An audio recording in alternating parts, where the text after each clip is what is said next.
I was in and out of consciousness most of the time, and I was having delusions. My primary bridge partner, Nick, and it's Carol, I stood them up. This was the first Wednesday of the month, and they have food and wine, and it's a big party, and I never miss that being a single guy. But us single people, there is a problem when you're laying on the floor and you can't get to a phone.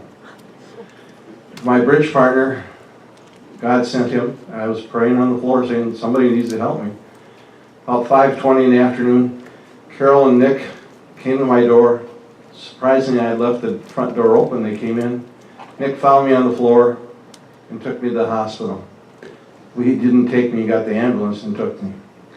Wasn't that a blessing that God sent these two people in this caring community that we have?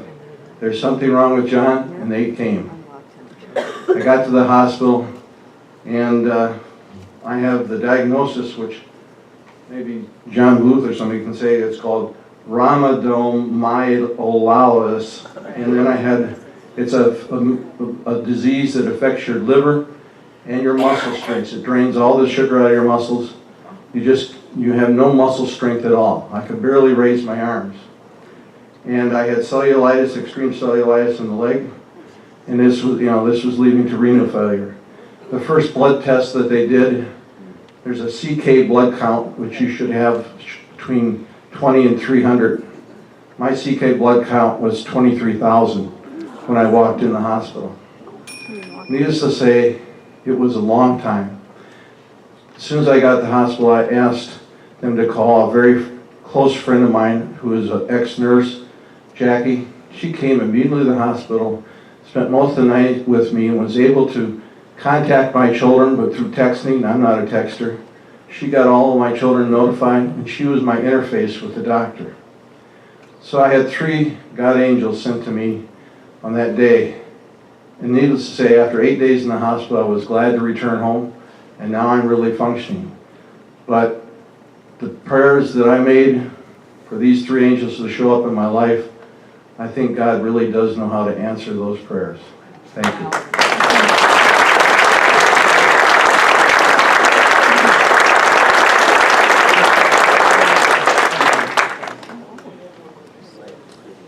Statement of peace.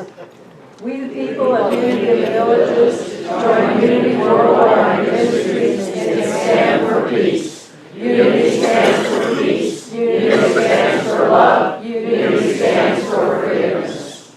We call ourselves higher up in consciousness to be that positive change right here, right now. Our prayer is for self-realization, God realization. Together from our divine essence, we command all nations, their leaders, and their people to turn to God by whatever they name, for guidance to pursue peace, for this is what honors the God of all faith traditions. Unity stands for peace in our lifetime. Amen. And prayer for our permanent spiritual home. We give thanks for the manifestation of our new church home that is mortgage-free in the year 2016. We are grateful for the knowing of this truth, and we say, thank you, Spirit, thank you, God, and so it is. Amen. And so let us know that after meditation, we will be collecting all the questions. So if you haven't written a question and you have a question on your heart, during the next few minutes, if you would fill that out, because our ushers will be collecting them right after meditation.